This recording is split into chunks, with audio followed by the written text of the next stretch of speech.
name's Brian. Every week we post a video that's a church experience customized for you to engage with anytime and anywhere. Let's join Ben as he introduces himself and opens his message with a personal story that sets the stage for our passage of scripture this week. So good to be here. Like BT said, I'm Ben Diaz. Usually you see me behind the piano, so it's a little bit different on this side, but honestly an honor, a privilege, just as it is to just gather like we would on any Sunday. Man, I already feel full this morning from the time. If you missed the pregame, BT, the reason why he was wearing a knit hat is because he dressed up as Jack Magruder, and Jack Magruder dressed up as BT and was priceless. So that was a lot of fun. And then, yeah, just even that time of just being able to worship together, I think is super helpful. Actually, a lot of the things, do you guys ever go to places and you're like, man, worship was so good this morning, and then someone asks you, like, what songs did you do? And you're like, good ones, and you just can't remember. But the threads that were woven, even if you can't remember the line, are woven internally, and the things will emerge, will rise to the surface, just even in our time together. Just as we continue in our study of the book of John, the way that I want to start is, has anyone ever had that feeling of, like, literal feeling of running out of gas? Not just like the kind of the emotional kind of energy, like actually running out of gas. So my story for this is about 8 years ago, my wife and I and a few other friends, there were 11 of us that took a friend's van. We were going to drive for a road trip, because road trips are fun, out to Colorado, stay at a friend's ranch, meet other people there, stay there for 4 days, and then drive back. Because, you know, I mean, we have 5 kids, plane tickets were like $350. I mean, it was just a lot. So driving out cost you time, but you still have some money in your pocket. So we go out there, spend the 4 days, it was a blast. And just like with any road trip, regardless of how far it is, the ride out is great. When it's time to go home, you're just like, let's just go home, right? You just want to get home.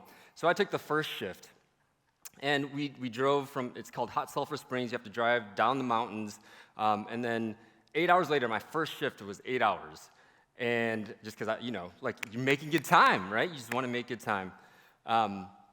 It was like 1 o'clock in the morning. There's 9 friends sleeping in the back. The only other person that was awake was my wife, who's riding shotgun, and that's kind of your goal, is to kind of keep the person awake. And I'm like, look, we're making good time. We're going to get back sooner. And then next thing you know, we're in Nebraska, and the fuel light comes on. I don't know if you've driven through Nebraska, but it's not like there's an exit like every other mile. It's like every other 25 miles. So when the light comes on, it has this fuel mileage gauge. So you can kind of, it's helpful, but at the same time it's stressful, because it tells you, you have 38 miles left. Then you have 37. Then you look and you're like, next exit. And we couldn't look, because in Nebraska at that time, 8 years ago, there was no cell service. So you're kind of going in your app for maps to search for gas stations, and there are none. I mean, you can even get service, and then you look for next exit, 25 miles. You do the math, and you're like, okay, let me turn off the air conditioning. Let me turn off the radio. That has nothing to do with gas, but we'll just conserve everything. And it just gets super quiet. And you just watch that. You're watching 2 things. You're watching the mile marker. Okay, we have 23 miles to go. Oh, we have 36 miles left. Oh, you're just doing the math, just over and over, and you can just feel the tension. Everybody was sleeping in the back still. They didn't know, but my wife and I mean, can you feel the tension, right? You're running out of gas in Nebraska with 9 of your friends in the back, and there's no gas station. You can't call anybody, and it's 1 o'clock at night. Do you feel that tension? So miraculously, we saw an exit, and we're like, oh, thank you, Jesus, because we were praying, right? Thank you, Jesus. And we passed it, and it said, gas station, and then you had to go 5 miles off the exit, right? It's one of those. It's not one where it's like you can see the gas station. It's pitch black. It's like you have to go 5 miles off the exit to go get gas, and then come 5 miles back. And I was like, man, I'm not doing that. Well, we're making good time. I'm not going to go 5 miles out the way. We might run out of gas, but I'm not going 5 miles out the way. So out of trust and, I don't know, pride, I guess, and just not thinking things through, I was just like, all right, let's just trust that there's going to be one left. So, or there's going to be a gas station coming up. 11 miles left on the fuel mileage gauge. And the van is awake now, right? They can feel the tension. And it's just running out, gallon by gallon, mile by mile. Miraculously.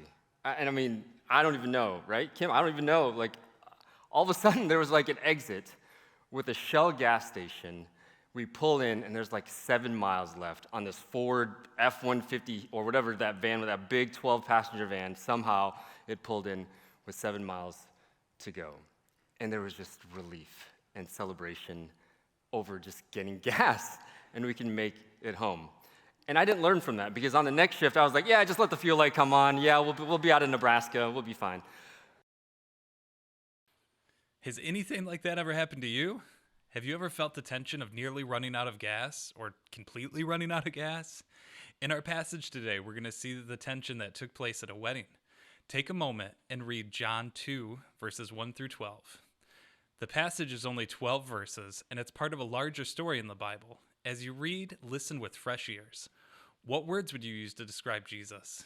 What feelings are stirred within you as you get to know him from this passage?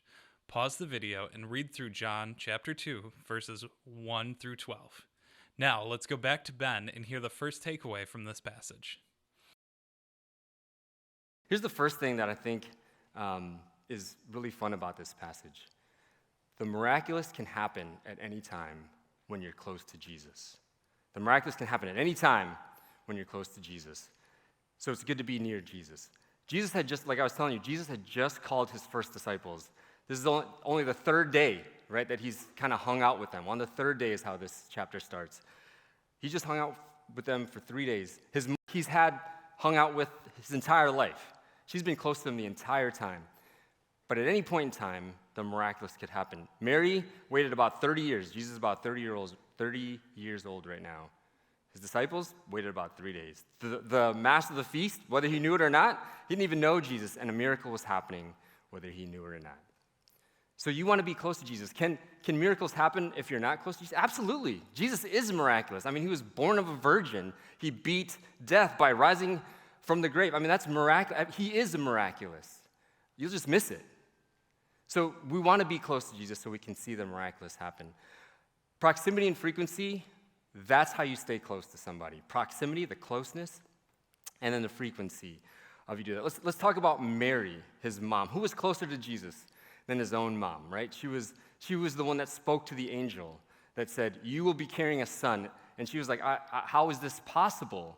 And why me? She talked to an angel, and the angel said, you're going to bear a son. She bore a son, being a virgin. Remember, her and Joseph had to escape to Egypt because King Herod wanted to murder all 2-year-old boys and younger just to get rid of the Christ, which was her son. And then eventually we realize that this is the same Jesus that dies, is buried, and rises again. Mary is not unfamiliar with miracles, right? So listen to the authority if we go back to verse 3. This is what Mary says to Jesus. It seems like a simple statement. It's just, reporting. Mary says, they have no more wine. And Jesus says, what's your wine got to do with me? And she goes, they have no wine. But I ain't trying to hear that, see? Do you guys know that song, Positive K? Anybody? No, okay. You can check it out. So there will be probably, 90s rap and Jesus. 90s rap needs some Jesus. But hey, they'll work together. No, Jesus didn't say, what's your wine got? He doesn't say that. No, he says, and when he says woman, right, it's a polite, it's a tender greeting. So it's not the way that we culturalize it in our own culture. It's not like that at all. Because remember, Jesus, who was the Word in the beginning, he was also part of the 10 Commandments, right? One of the 10 Commandments is honor your father and your mother. So he wouldn't disrespectfully say to his mom, woman. What's that have to do? He wouldn't do that. It's a gentle way of asking, are you sure? Because I don't really know if this is the time. And so he responds, dear woman, what does it have to do with me? And my hour has not yet come. Timing. His mom, this is her response, do whatever he tells you. She ignores him, right? She's not like, oh, you're right. Yeah, I should probably wait. Let's wait till you're ready. She ignores Jesus and talks to the servants and says, do whatever he tells you. I love it, right? The authority of Mary. How in the world does Mary, she realizes, she knows, she was told by an angel, this is the Son of God. That happens to be also the Son of Mary. How does the Son of, she can talk to the Son of God like that. She has the authority. How? It's because of her unseen hours. There's so many hours before this. Jesus is 30 years old at this point. So many hours. Who has spent more time with Jesus than Mary? Who has tenderly cared for Mary? Who knows more than Mary what Jesus is capable of? Because of all those unseen hours that we don't even know about because they're not documented. Jesus performed over 30 miracles in just these Gospels. And he's 30 years old, Mary all that time. Our unseen hours really matter because that's how we either grow closer to Jesus or grow farther away from him. And remember, the miraculous can happen at any time. You'll just miss it. The farther you're away, you'll just miss it. I mean, you could be the master of the feast drinking miracle wine, and you just be like, this is good wine. And you just miss the miracle. I mean, you're partaking in it, and it's available for you, but even though you're close to Jesus, there's not an intentionality to know him. So what are you doing in your unseen hours? How do you spend your unseen hours? Spend time reflecting on that question and discussing with the people around you. If your unseen hours are drawing you closer to God and others, you might not feel like you're worthy to experience a miracle of Jesus. But let's go back to Ben and hear the second takeaway from this passage. Heaven offers its highest and best to the lowest and least. Let me say that again. Heaven offers its highest and best to the lowest and least. So in this particular passage, it's the best wine, right? We hear it from the master of the feast. They're like, this is good wine, and you're serving it later than normal. Usually people serve it right at the get-go when people haven't drank anything, they're not intoxicated. They're like, ooh, this is good wine. This is going to be a good party. And then after a while they drink, and then you kind of serve the poor wine. People can't tell because they're intoxicated. In this particular case, heaven offers its highest and best to the lowest and least by doing this. The least statured attenders at this wedding, the servants, have probably one of the most important jobs in this. You read it when it says, Jesus said to the servants. So Mary talks to the servants, do whatever he tells you. Then Jesus addresses them. He obeys his mom.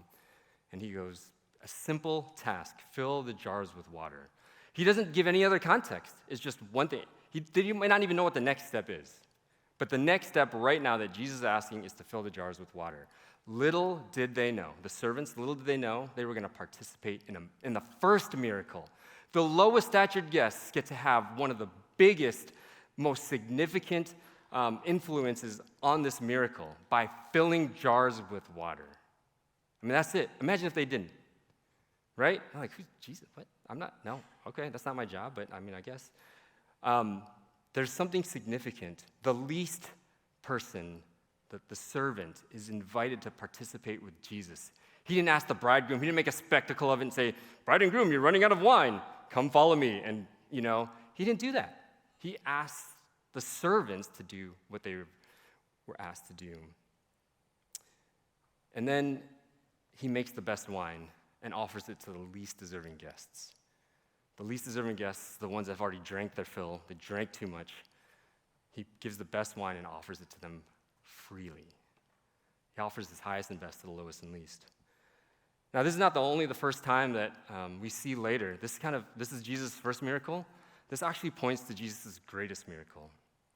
His greatest miracle is when Jesus becomes the new wine.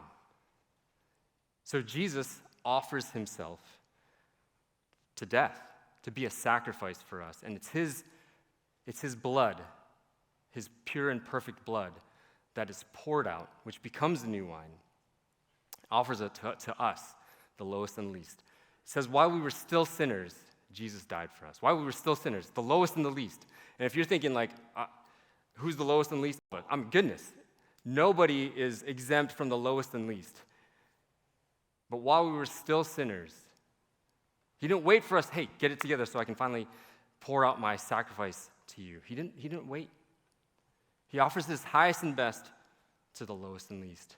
Did you know during the crucifixion in John 19, while Jesus was hanging on the cross, he actually says that he was thirsty. Jesus from the cross, hanging, says, I'm thirsty. You know what this world offered him? They offered him wine vinegar that took a sponge, dipped in it, put it on a stick, and pushed it up against his lips. This world offers the least quality wine, the lowest quality wine, in the least amount available, dip it in a sponge, and push it against his lips to the highest and best. While heaven offers its highest and best to us, the lowest and least, you know what we offer back? We offer our cheapest wine in as little abundance as possible. That's what the world offers, but not Jesus.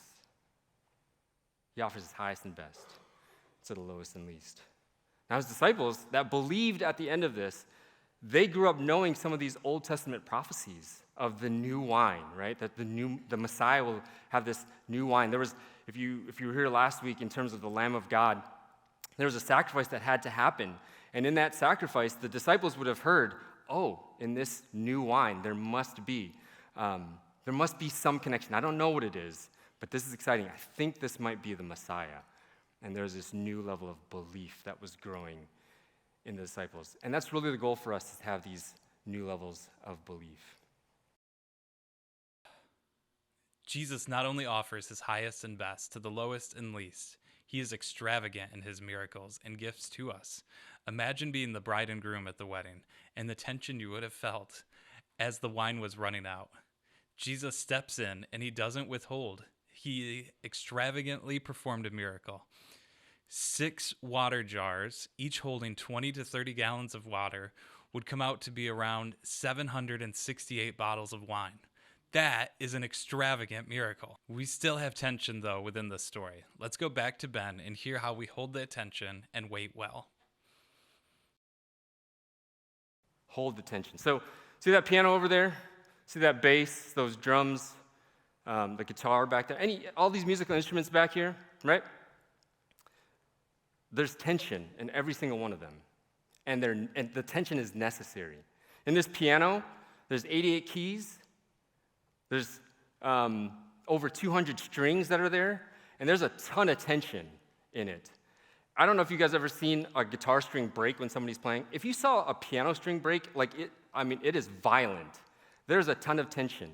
And the way you find the tension in piano is not by just kind of feeling like, ooh, that feels like enough tension. That feels about right, because you'll be wrong. The way you do it is by you play the note, and then you listen. Then you play the note, add some more tension, and then you listen. And then you play the note. If you ever heard a piano being tuned, that's what they do over and over and over. And even when it feels like it's the right amount of tension, there's a lot of tension. I don't know if you've ever had in your garage doors the spring break. It's a lot of tension. I mean, it's violent. There's warnings there. There's warnings on pianos, right? Don't be messing with your piano on the inside, because you break one of those steel string, you lose an eye. I mean, it is violent. Tension is necessary. And there's so many tensions in all of our everyday lives, but let's look at this passage. There's tension in the timing. Remember the running out of gas story? Imagine if you're the bridegroom and the bride at your wedding. You've planned this, and culturally, it's a big deal to kind of perform well and make sure you've not been that host that runs out of food, right? Nobody wants to be that, run out of wine. And here they are watching cup by cup, guest by guest, the wine running out. And it's a celebration, and they're feeling like, I can't even celebrate. We're running out of wine. This is going to be embarrassing. This is going to be the worst day of our life. It's going to be this and that, and you get so distracted by worry. You get so distracted by doubt. You get so distracted by counting the cost. Oh man, that was another, ooh. And then the wine runs out. Holding the tension. Why did Jesus have to wait till the wine ran out? Right? Why couldn't he just wait till it was running a little low, and they're yeah, thankfully in my store, I didn't have to run out of gas, and then that'd be a whole nother story. But in this particular case, they run out of wine at their biggest celebration, the day that they've really prepared for, they really loved. There's tension there. Why, Jesus? If Ben asked, what do you really like? Are you really holding the tension? Like in those drums over there, right? Those drum heads, you have to stretch them. There's a lot of tension there. It's not just, just kind of loosely drape a drum skin over that and just kind of, no, that's a ton of tension. And here's the thing, the more you play it, the more it gets out of tune. So the very thing that you are preparing it for is the very thing that gets you back out of tune. The more you play that piano, the more you play that guitar, the more it gets out of tune, and you have to add the tension back. Tension is necessary. There's tension in Jesus' extravagance, right? We're all yeah, Jesus is extravagant, but man, he withholds from me. I've asked for miracles. Not only is there like not enough, there's like none. There's tension there. Man, he's extravagant in wine for drunk guests. All I'm asking for is just healing from a headache. That's chronic pain. All I'm asking for is just a healed relationship with someone. All I'm asking for is this or that. I'm not asking for wine. I don't want wine. There's tension there. Got to hold the tension. You might be feeling this tension. Ben, you say, hey, the miraculous can happen anytime as long as I stay close to Jesus. Well, guess what, bro? I've been close to Jesus a long time. And I don't have a miracle. There's tension. Do you feel it? Like, this is real stuff. It's not just like, hey, Jesus performed a miracle, and that miracle is available forever. That's not, it is. And there's tension. You gotta feel it, right? Just like this. If we took the tension out of that piano, you would not want to listen to it. It would not be playable. There's got to be the tension there between hope and unbelief. There has to be an appropriate level of tension. And it's dynamic. It's not like, oh, sweet, I believe now. Good, I'm good for the rest of my life. Just like we do with all these instruments, the more you play it, the more it gets out of tune. You've got to always adjust that tension. You got to be aware of it. You got to listen. So that's holding the tension and waiting well. Man, we wait for everything, don't we? It feels like we wait for everything. You're waiting for Netflix to load, right? You're waiting. I mean, there's a lot of things you wait for. You wait in line. Man, you wait at stoplights. Some people wait well at stoplights. Some people don't wait well. All right, who are the people that wait well at stoplights? Yeah, right. Yes, sure. Great. No, I'm just kidding. Yeah. But we wait all the time.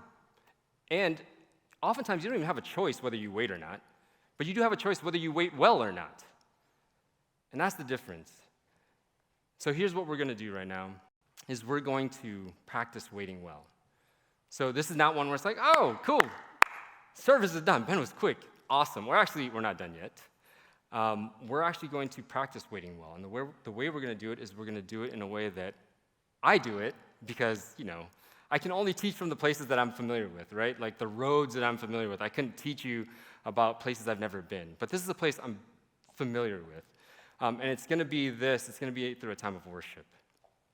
But in this time, it's not going to be you sit and watch. There's really an invitation right now to participate. And this is how we can participate. One is there's time to reflect. What is that tension for you? Like, what miracle are you waiting? What do you feel like God is holding out on you for or from? So there's tension there. What is that? There's other questions, too, of like, what do you feel like is running out or has run out in your life? There's going to be time to reflect on that. And we're going to leave space. We're going to leave like 3 songs worth of space. That's usually what some people are like. When I teach piano and like when we have recitals, when I hand them a program and there's like 30-some students or 40-some students, I just release the pressure in the room and just tell them, all right, you probably got the program and your first question is this: how long is this going to be? And I usually respond, it's going to be like 4 hours. And people are just like, oh man, it's a joke. This is not going to be 4 hours. It's going to be 3 songs. You can do it. And during this time, it's not just, hey, just listen to the songs and just observe. It really is like, what is the tension? What is the miracle that you're waiting for? What is Jesus really like?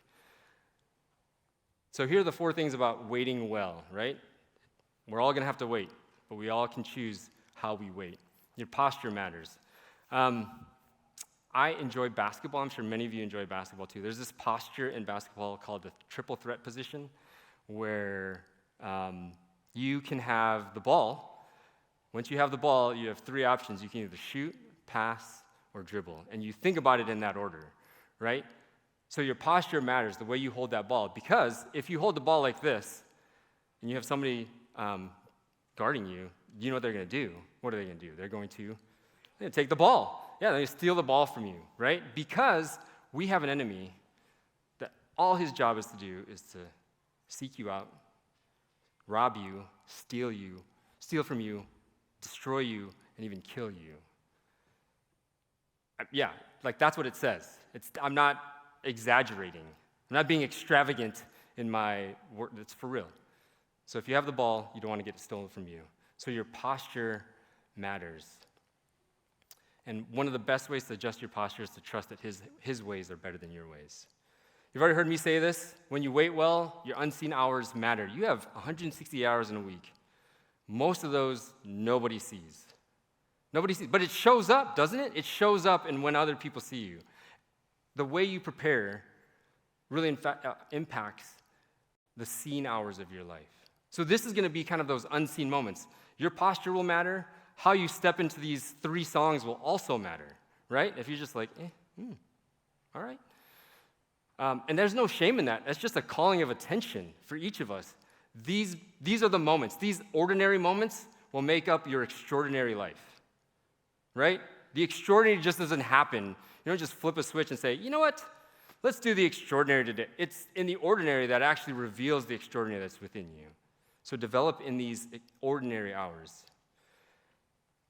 As you wait well, don't wish for time away. Don't wish time away, don't wish for time back, right? Stay in the present. And then this is the last thing that we're going to do.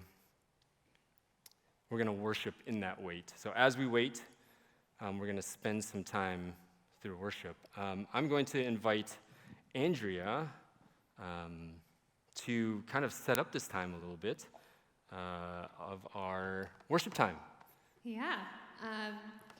So the first song that we're going to be doing is one that Ben and I wrote together, but it's called Worship in the Wait. And so it really it's very fitting for this morning. And as we continue to talk about the wait and holding the tension, I feel like there's a release of control that needs to happen. Like even for me, like whether you're waiting, maybe it's a known time and you're just starting to feel anxious in that moment, waiting for a certain result or answer back. And even worse, if you're waiting in the unknown and you don't know how long you're going to be waiting for, but there's a sense of choosing what you're going to do in that moment, to worship well in that moment, to remind yourself, this is who God has been to me in the past and will continue to be in the future. And so you kind of hear in this song, it's super simple, but there's even something you could put in your own words of who he's been. Maybe he's been your friend, a comforter, maybe he's been your protector, whatever that is. Like meditating on those things in this moment right here now, this is an opportunity to quiet your minds and your thoughts. And we're just going to choose to just sit in this moment, and our response is going to be to worship.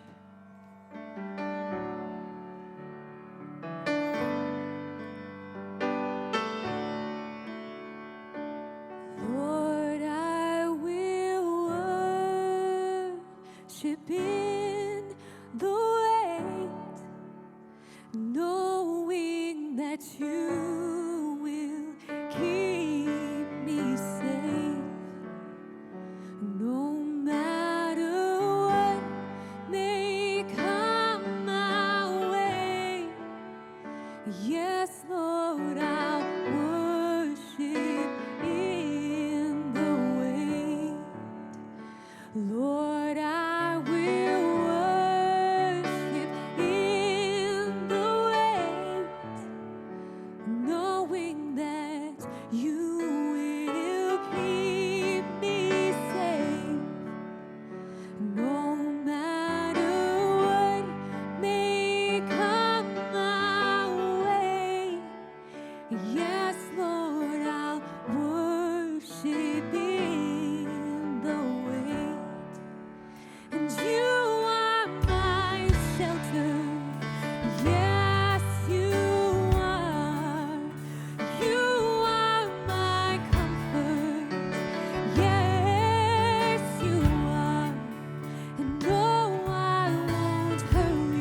recognizing the tension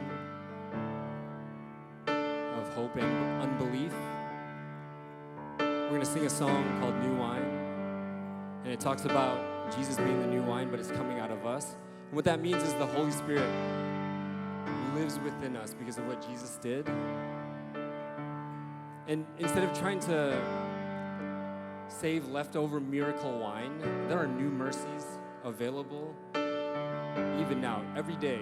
There's fresh grace. So even though things might feel like they're running out, He's making new wine. And He chooses to use the lowest and the least, like the servants, like us. So that's the invitation right now, is to continue to adjust your posture. Wait well. Don't wish for time away, or wish for time back. Sometimes it's just helpful to just be aware of your breathing. That helps with your posture.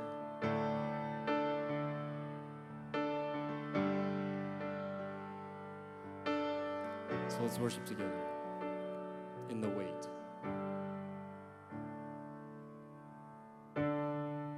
In the crushing,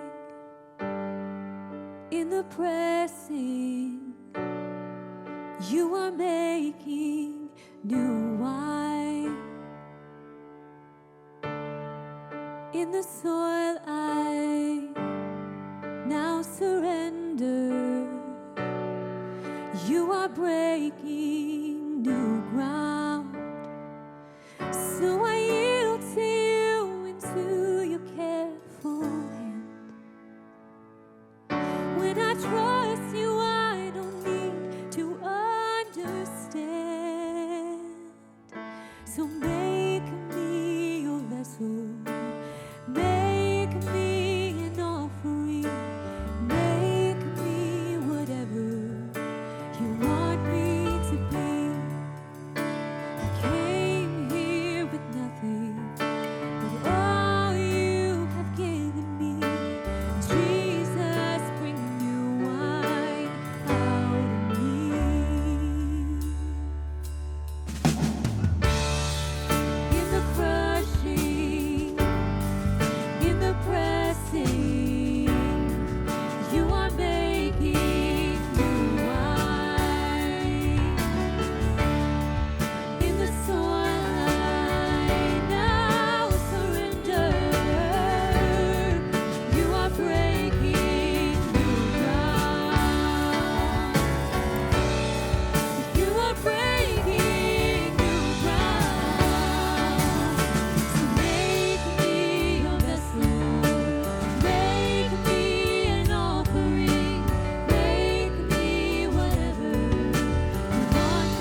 Thank you for joining us. If you found this content helpful, consider subscribing.